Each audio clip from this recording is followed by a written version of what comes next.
Chapter 28. I rode home calling myself a dolt, but rejoicing nonetheless.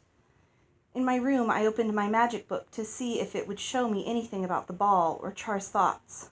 There was nothing.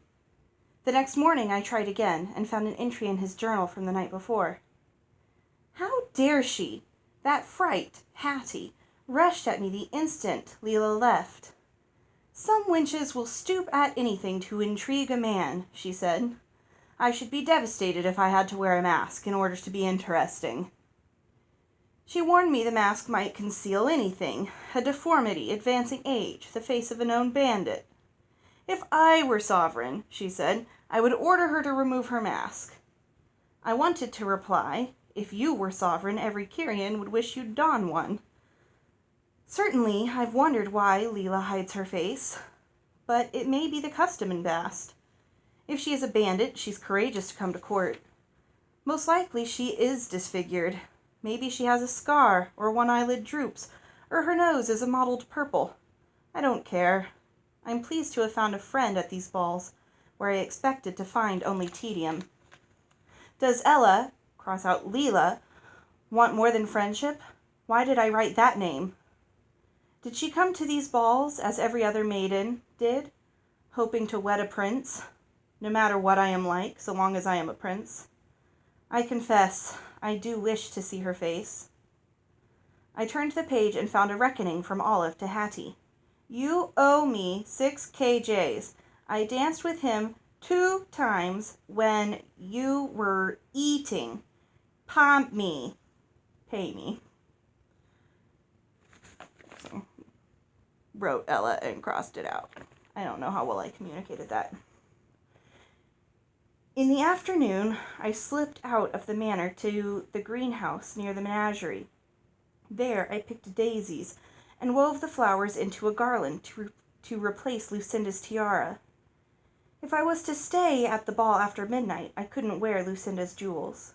My gown for the last ball was my favorite, white with a low neckline edged in lace.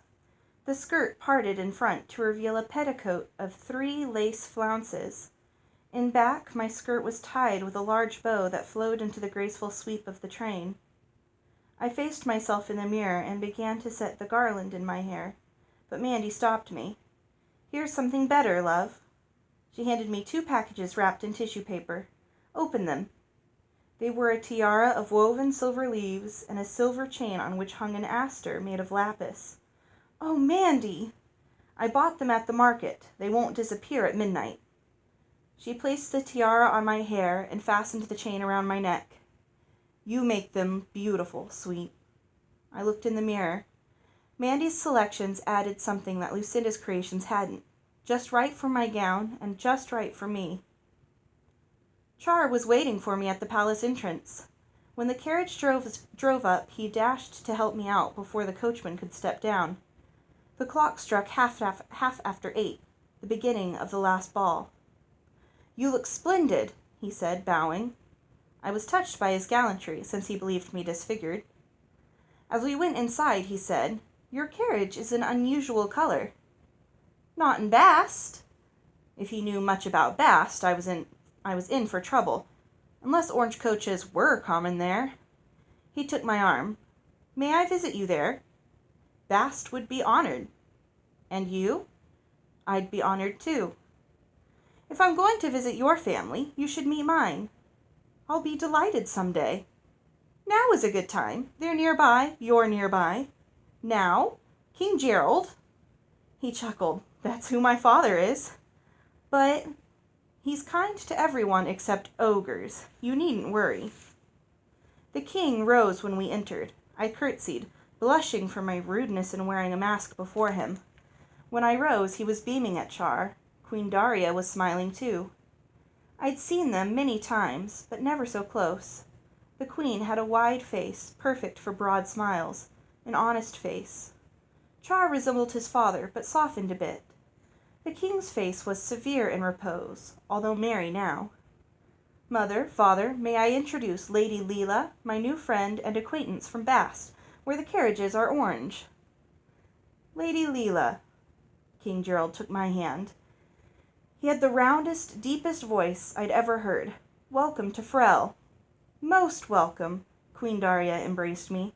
"I've waited long to meet the maiden my son loves." "I don't love her, Mother. That is, I like her, certainly." Over the Queen's shoulder, I saw Char looking silly with embarrassment. Queen Daria held me away from her and searched my face. "I can't tell through the mask, but you remind me of a lady I admired.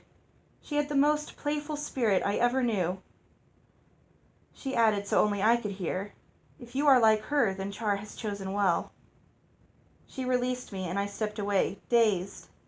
I was certain she had meant Mother. "Lady Leela is proof I haven't been polite and distant to everyone," Char said. "Excellent proof," King Gerald answered. "Bring along more proof and we'll be convinced." He frowned at my mask. "We should return to my guests," Char said hastily. As we left, I heard Queen Daria say, "I don't remember any orange coaches in Bast."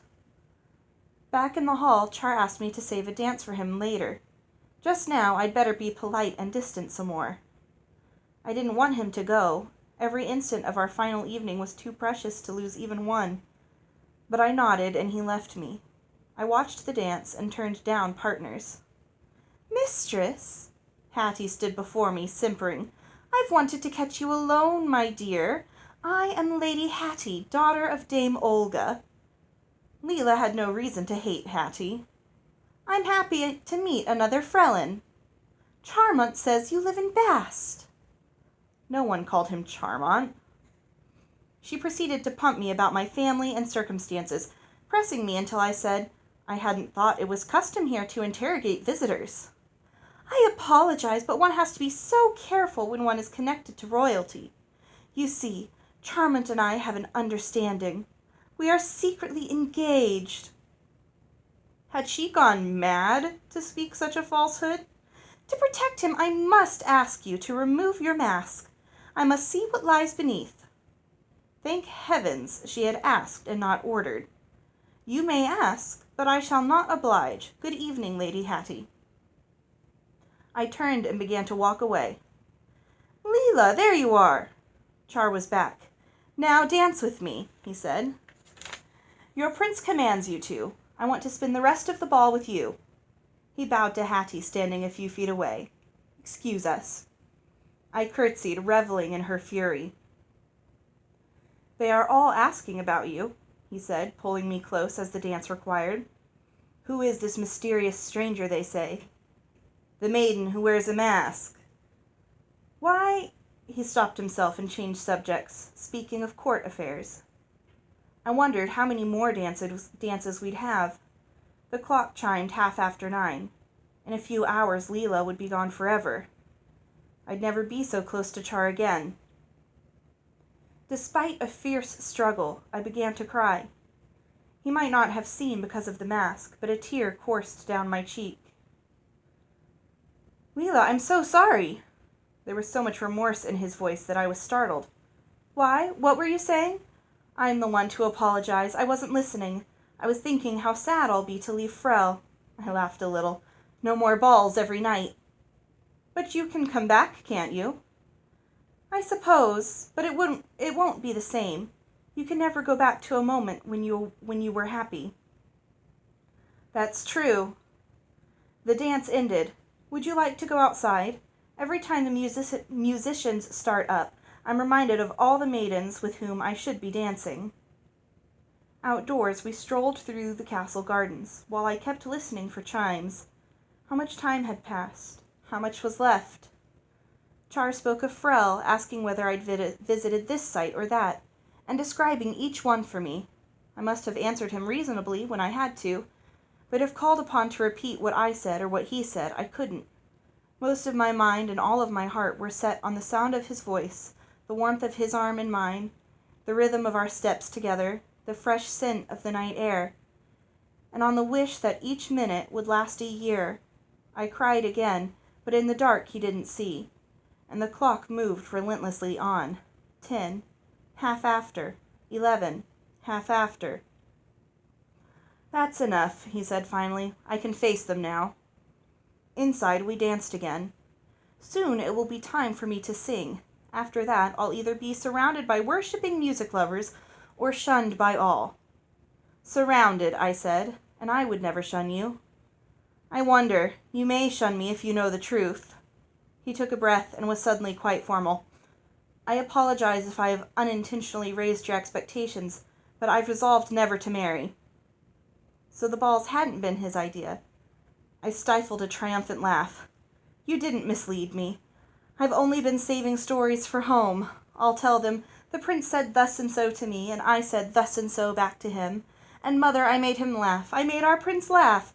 And father, he danced with me one night with almost no one except me.' What did he wear, my sister will want to know. Did he have a sword with him always, father will ask." Char tightened his hold on my waist. "Marriage is supposed to be forever, but friendship can be forever too. Will you—" I felt something at the back of my head. Hattie, dancing nearby with the Earl of Denbigh, snatched off my mask. I let go of Char and covered my face with my hands, but not quickly enough.